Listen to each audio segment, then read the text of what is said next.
This video contains spoilers for the Hedge Knight HBO series releasing later this year.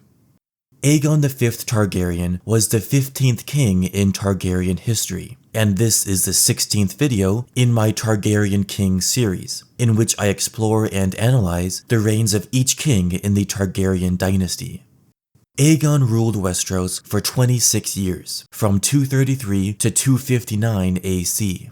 By the time of his death, Daenerys' parents, Aerys and Rhaelle, were already married, and Dany's brother Rhaegar was already born. So we're getting real close to the beginning of the main series.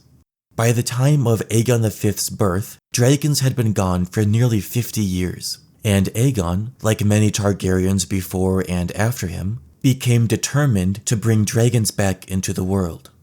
Aegon was the fourth son of Diana Dane and King Mycor, who was a fourth son himself. At Aegon's birth in 200 AC, his grandfather King Daeron II was still king, but two of his sons died early, and then King Aerys was voluntarily celibate for reasons I'll discuss later. So when he died, Aegon's father Mycor became king. Aegon grew up during his uncle Aerys' reign, as he traveled all over Westeros with Sir Duncan the Tall, a hedge knight who taught him to respect the small folk, and to be less of a prick than his family was. In 209 AC, Aeg was supposed to squire for his older brother, Daeron the Drunken, at the tourney of Ashford Meadow. Aeg had spent 2 years as a page in King's Landing, and now that he could become a squire for his brother, Daeron got horribly drunk in a tavern, and had no intention of riding in the tourney.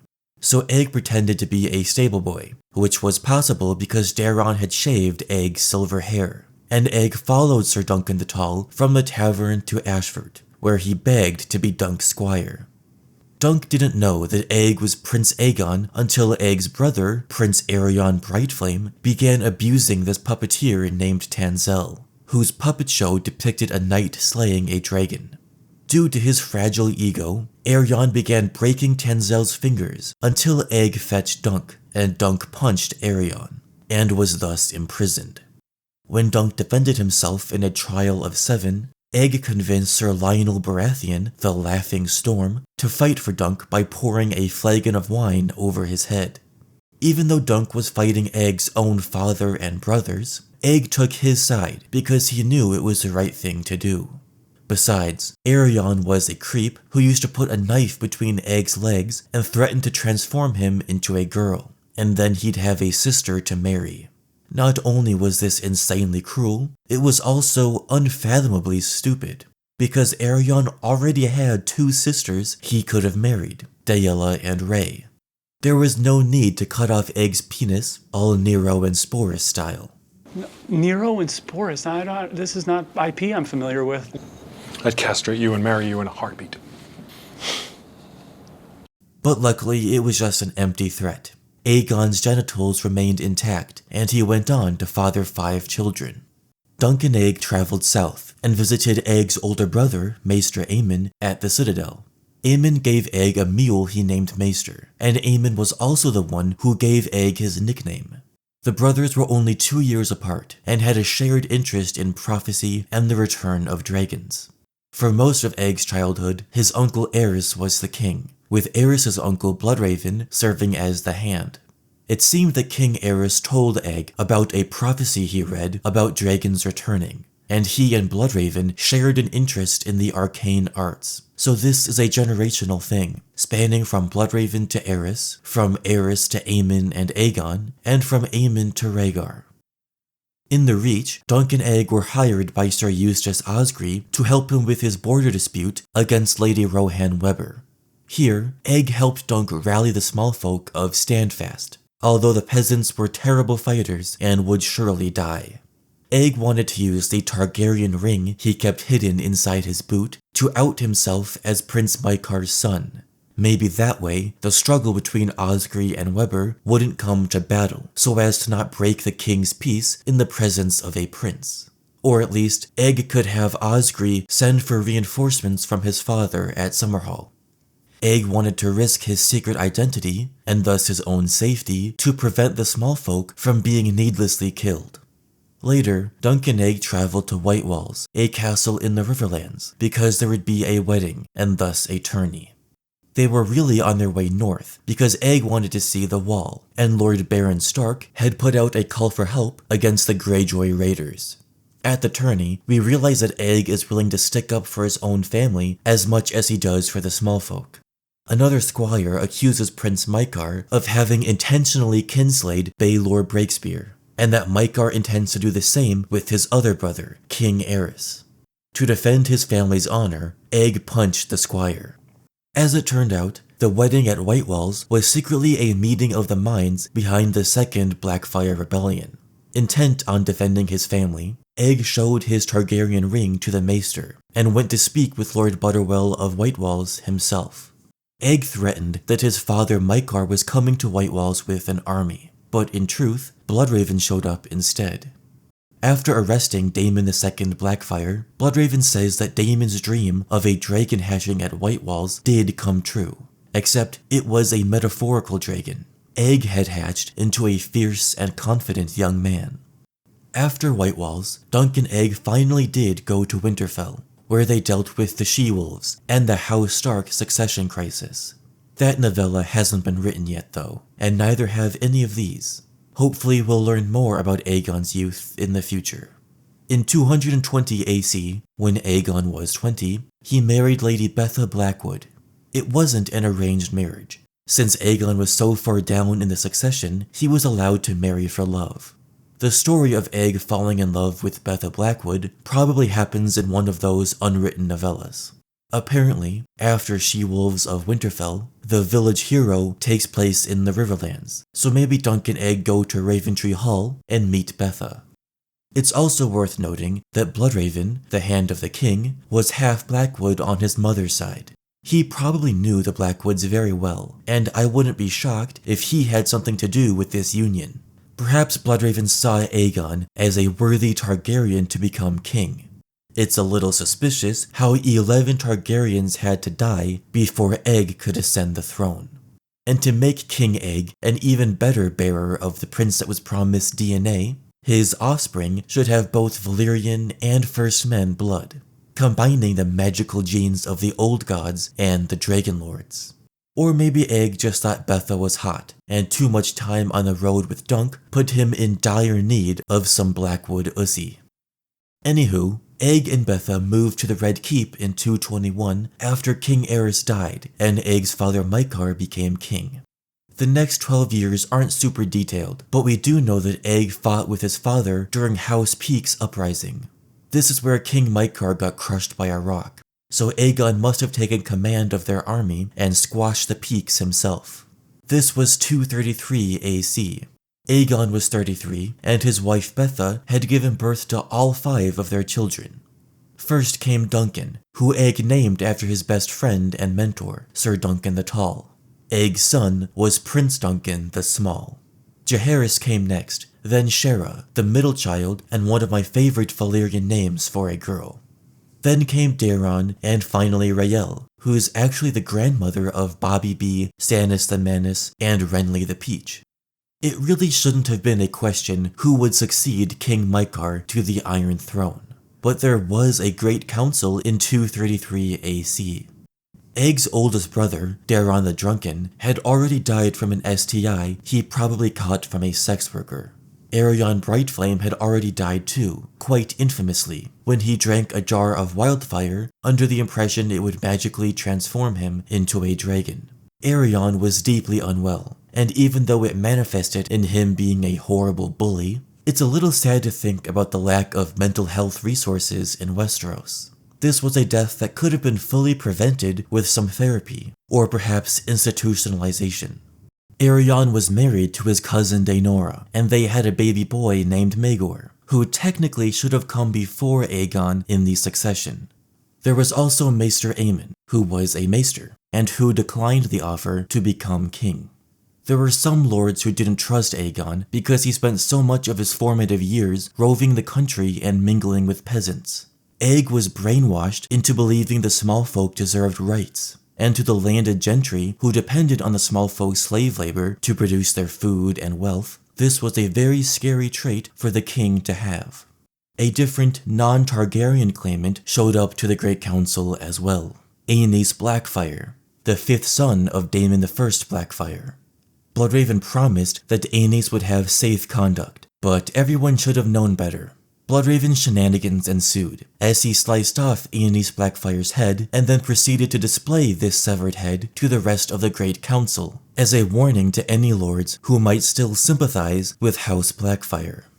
Bloodraven kinda scared the hoes with that one, so the council elected King Aegon promptly and called it a day. That's how Aeg, who was the fourth son of a king, became a king himself. Aegon's first act as king was to deal with his half-great-uncle Bloodraven. While most people didn't really care about a Blackfyre being killed, it was the principle of the thing. Unless Bloodraven was punished, the Iron Throne would be taken less seriously, as Aenys Blackfyre had been promised safe conduct, and that was a lie. And I'm the first person to stand up and say, this is fucked, this is not right, this is not cool, this is fucking bullshit. Bloodraven was given his choice between death and the Night's Watch, so he chose the Night's Watch. Maester Aemon took the Black with him, saying that if he stayed in the south, men might try to use him in their political schemes. After all, Aemon was older than Aegon, and the High Septon himself offered to absolve him of his maester's vows so that he could become king. People really didn't like Aegon Friend of the Smallfolk Targaryen, which would be proven in time. Aegon's reign began in the midst of a nasty winter, and his humanitarian efforts to send food up north were seen by some as far too generous, even though folks were quite literally starving up there. In 236 AC, year 3 of Aegon's reign, the Fourth Blackfyre Rebellion happened. As a prince, Aegon fought with his brother Aerion and their father Mycare in the Third Blackfyre Rebellion, 17 years prior, during which Aegon showed courage in the fight against Haegon Blackfyre. Now Haegon's son, Daemon III Blackfyre, crossed the Narrow Sea with Bittersteel and the Golden Company, and landed at Massey's Hook. This is where Justin Massey is from, and Alinda Massey from House of the Dragon. This rebellion was kinda pathetic, because hardly any Westerosi lords joined the Blackfyres. The war ended soon after it began at the Battle of the Windwater Ridge, where King Aegon himself, along with his sons Duncan, Jaehaerys, and Daeron, all rode out to fight personally. The rebellion ended when Sir Duncan the Tall killed Daemon III. After he was crowned, Aeg made Dunk into a knight of his Kingsguard, which is extremely cute. We're told that Aegon spent much of his reign in armor, putting down uprisings by lords who hated his social reforms, which made it harder for lords to abuse their peasants.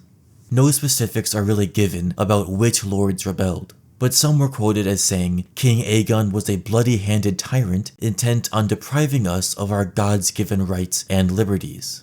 Of course, those lords' rights and liberties essentially meant the small folk had zero rights and liberties. The opposition was so bad that Aegon felt if he only had dragons, as the Conqueror had, then he could remake the realm with peace, prosperity, and justice for everybody. Fire and blood could be used for good. Daenerys moment? Aegon's sons were also really annoying. He and Queen Betha wanted to make strategic marriage alliances with Westeros' most powerful lords, to bolster Aegon's strength against any future rebellions caused by his social reforms. Aegon also decided that it was finally time to end the Targaryen custom of sibling incest marriages.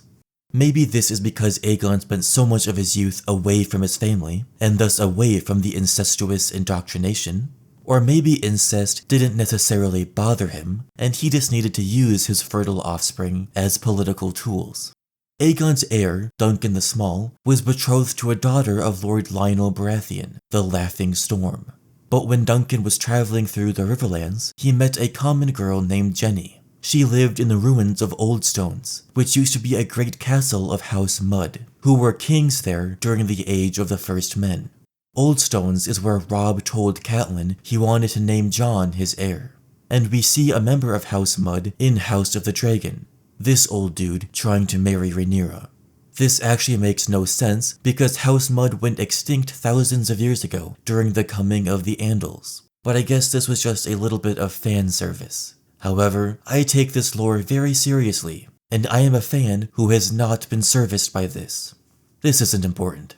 Duncan eloped with Jenny of Oldstones, so Aegon made him choose. He could either ditch Jenny and remain Prince of Dragonstone and heir to the Iron Throne, or stay with Jenny and renounce his claim.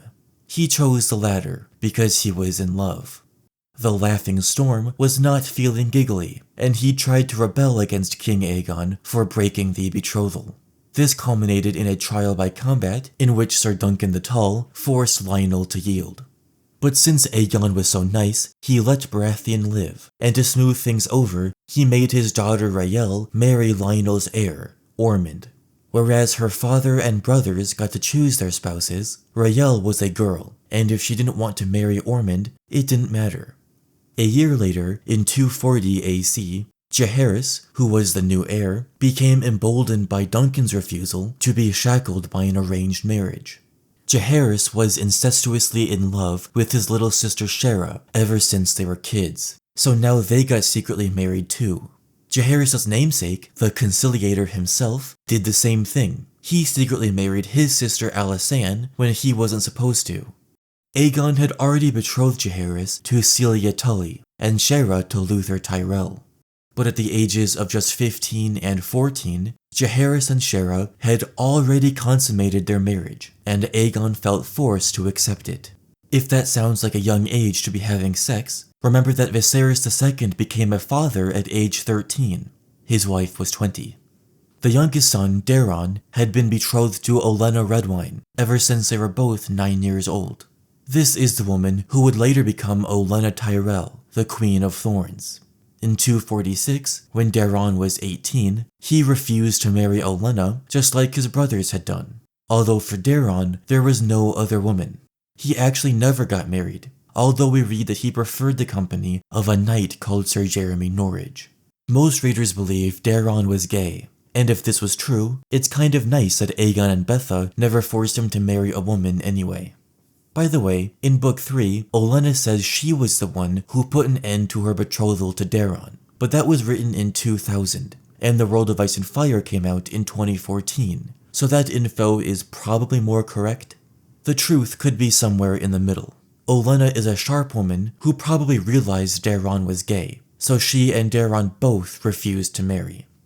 Unfortunately, Prince Daeron died at the age of 23 when he led the royal army against 3 rebels called the Rat, the Hawk, and the Pig. He did succeed in ending their uprising, but Daeron and Jeremy Norridge died together on the battlefield.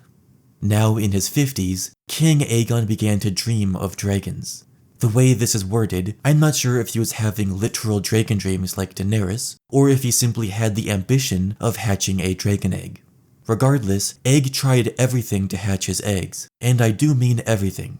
He sent people all over the place to search for ancient lore about dragons that had not been preserved in Westeros, stuff from before the Doom. Perhaps these texts could be found in Asshai, or the Free Cities. Maybe the founders of Braavos stole some textbooks before they fled their Dragonlord masters. Maybe King Aegon sent missionaries directly into the ruins of Old Valyria to look for these texts, but it didn't get him anywhere. Aegon was convinced that he needed dragons to enforce his social reforms on the stubborn lords of Westeros. Unfortunately, we're never told what specific changes Aeg tried to make. Perhaps if George ever writes Fire and Blood Volume 2, we'll find out more details. I'm still working on the book. That's the question you all want to ask. Don't fucking ask it. Based on his experiences in the 3 Duncan Egg novellas, maybe King Aegon tried restricting lords' abilities to draft peasants into their petty little disputes. Maybe Aeg forced a portion of each lord's harvest be given back to their small folk to prevent starvation, the same way he sent food up north during that harsh winter. Leave your theories about Aeg's reforms down in the comments. We do know that Aegon's dream of dragons culminated in the Tragedy of Summerhall.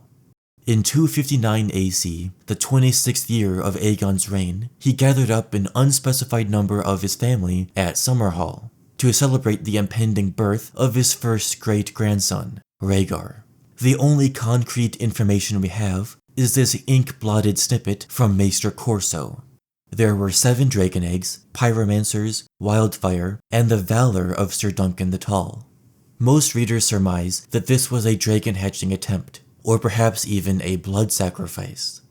Aegon had gone somewhat crazy and decided to make a sacrifice to the gods in order to hatch a dragon from stone.